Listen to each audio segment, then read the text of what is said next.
Hi. Every so often I'll do a bit of a clean out of my computer room, clear out all bits of tech, pack them away into boxes, and keep them as almost time capsules. Also, just in case I need to go back and use them for whatever reason. However, at the same time, I'll also go through and see if there's anything that's just not really worth keeping. But also, I do notice that there are some items in there that are that bring back memories, and I don't tend to want to get rid of them, so I end up keeping them throughout the years. An example of this is, well, one of them is just this little book here. Basically, this is it came with the first ever PC my parents bought. Yeah, Packard Bell. I wouldn't have chosen that, but hey. Basically, it was around about the time of Windows 3.11, and for those of you that can't remember what 3.11 was, it was the operating system before Windows 95. It was a 16-bit operating system, and it was very ugly, very clunky, not very user-friendly at all. For those of you that haven't seen it, that is the main interface that you had. Basically, it was a window full of icons that opened up more windows, and a desktop that you couldn't really use. It wasn't functional in the slightest.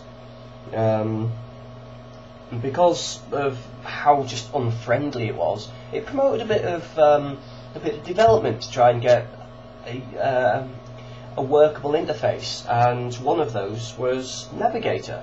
I'll show you a picture of what it did was it took the elements from within the horrible, the unfriendly Windows and turned them into objects and into something a bit easier for people to use, especially kids to get their heads around.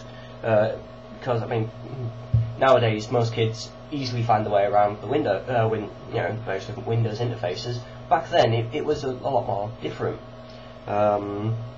It's a lot nicer nowadays than it used to be, although it hasn't changed that much, to be honest. Mac still has that kind of thought process behind it, but it's a lot of the more common processes have been changed to be easier. That is an example of a Rainforest one that it had, and basically what it did was it had a filing cabinet where you put all your documents, had a little desktop here where you could work on things. I mean, there's a little document icon there, if you can see it. Basically used WordPad as its main one, or Works as it came with them. So anything you're working on, you could drag into there, work on, drag back into here, and that behind the scenes was folders. It's drag and dropping it to and from different folders. I think there was a little bin there and a few other items. A helmet to change the no, it's a clock at the time.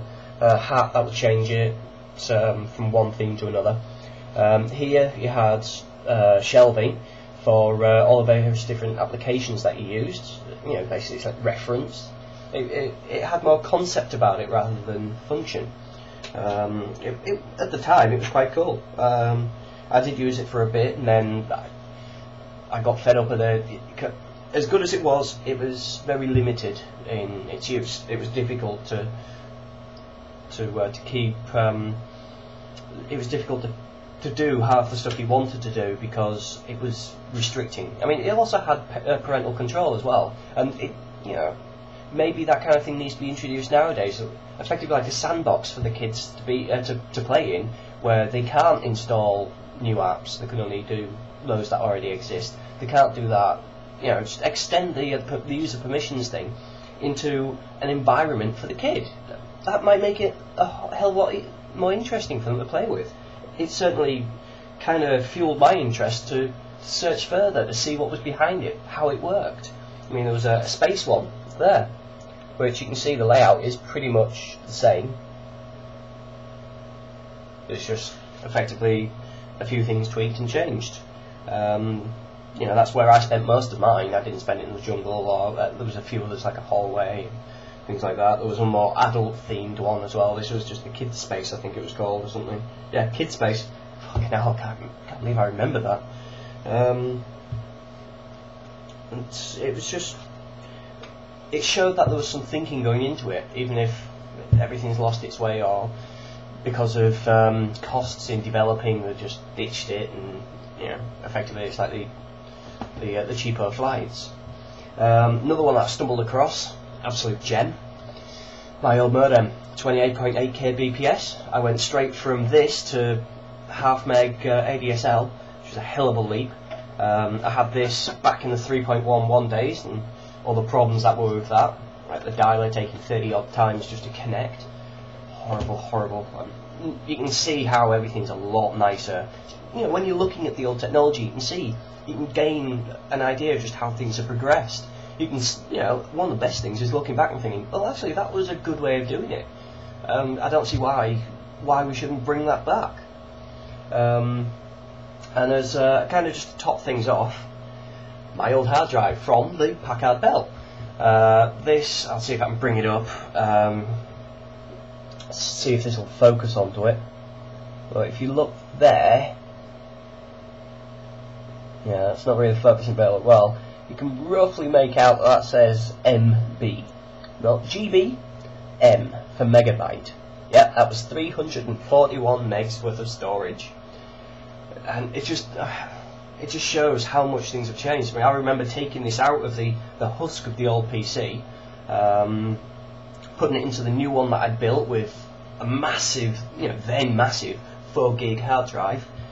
This was my MP3 drive. Yeah.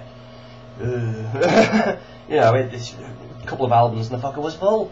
And you compare that to the storage we have nowadays, and it's just unbelievable how limited you used to be. I mean, like I say, I had to get rid of that Navigator because it was just taking up too much space when I needed all of that. And you bear in mind that the removable storage at the time was floppies. I mean, CDs were around, and the CDs were double the size of this, but the problem was they were really expensive. It was like 500 quid for a record, for a writer. It was, the media was like £1 a pop. I couldn't afford it, so floppies were the way to go then. And with 4.1 meg, it took quite a while to be able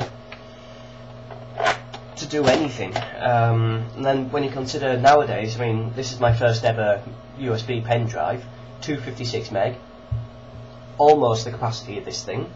An emergency one that I've got, which is a gig in size. I mean, you look at the sheer size difference, it's unbelievable.